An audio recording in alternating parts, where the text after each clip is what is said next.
बार जानकर, लिखने वाले ने जान बार लिख दिया जान बार जानकर, बाबा की कलम चली तो इंसान लिख दिया इंसान जानकर। अरे किया जो भीम बाबा ने वो कोई कर नहीं सकता, अरे किया जो भीम बाबा ने वो कोई कर नहीं सकता, चलाना देश को कैसे कोई समझा नहीं सकता। इसलिए उन्हें मानते हैं भगवान से बढ़कर, अमर दुनिया में बाबा, अमर दुनिया में बाबा। वो बाबा कभी मर नहीं सकता, वो बाबा कभी बढ़ नहीं सकता। बाबा साहब के इसमें दो पंक्तियां कहूंगी कि बुद्धि का विकास करो, बुद्धि का विकास करो, अज्ञानता का नाश करो, बुद्धि का विकास करो, अज्ञानता का नाश करो, ऊंच नीच का भेद मिटाकर संगठन में विश्वास करो, संगठन में विश्वास करो। बाबा साहब ने आडंबर और कुरीतियों और ब्राह्मणवाद पर प्रहार करते हुए कहा था, बदलाव बाहर से नहीं अंतर मन में पनपता है, बदलाव बाहर से नहीं अंतर मन में पनपता है। जीवन धर्म विश्वास से नहीं, जीवन धर्म विश्वास से नहीं विवेक से जन्मता है। बाबा साहब ने कहा था, शिक्षित बनो, संगठित रहो, संघर्ष करो। बाबा साहब ने शिक्षित बनो इसलिए कहा था ताकि तुम्हारा कोई शोषण न कर सके। बाबा साहब ने संगठित रहो इसलिए कहा था ताकि तुम्हें कोई तोड़ न सके। बाबा साहब ने संघर्ष करने के लिए इसलिए कहा था ताकि तुम्हारे अधिकारों का कोई हनन न कर सके, तुम्हारे अधिकारों को कोई छीन न सके।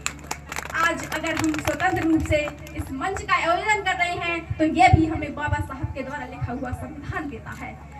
बाबा साहब ने लिखा था, संविधान जब बनाया गया तो जब बाबा साहब कोलंबिया यूनिवर्सिटी से इकोनॉमिक्स में पीएचडी की डिग्री हासिल कर भारत आए, तो बाबा साहब के जब संविधान बनाया गया तो उन्हें इस मसौदा समिति का अध्यक्ष बनाया गया।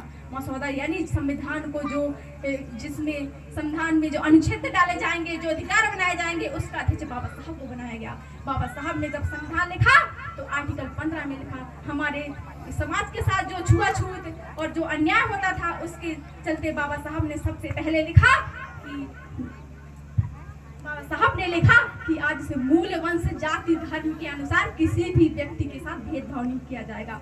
मूल वंश जाति और कुल के अनुसार किसी भी व्यक्ति के साथ भेदभाव नहीं किया जाएगा, ये हमारा आर्टिकल 15 कहता है। बाबा साहब जब हमारे समाज में छुआछूत थी तो बाबा साहब ने कहा कि इसको मिटाना पड़ेगा, हमारे समाज के साथ बहुत शोषण हो रहा है, तो हमारा आर्टिकल 17 कहता है अस्पृश्यता कांड, छुआछूत कांड करो। यहाँ पर जितने भी मेरे सम्मानित साथियों और युवागण, मेरी बहनों, माताएं उपस्थित हैं, मैं सबसे कहूंगी जो शिक्षित हैं एक बार संविधान जरूर पढ़ें। हमारा संविधान हमें 19 से 22 तक हमें ये अधिकार देता है, हमें स्वतंत्र अधिकार देता है। अगर हम ये आयोजन कर रहे हैं, हमारा संविधान अधिकार देता है कि हम किसी भी आयोजन का, किसी भी स्तर, किसी भी धर्म संस्था का आयोजन शांतिपूर्ण कर सकते हैं। अगर ये हम आज इस मंच पर बोल रही हूँ, ये बाबा साहब की देन है।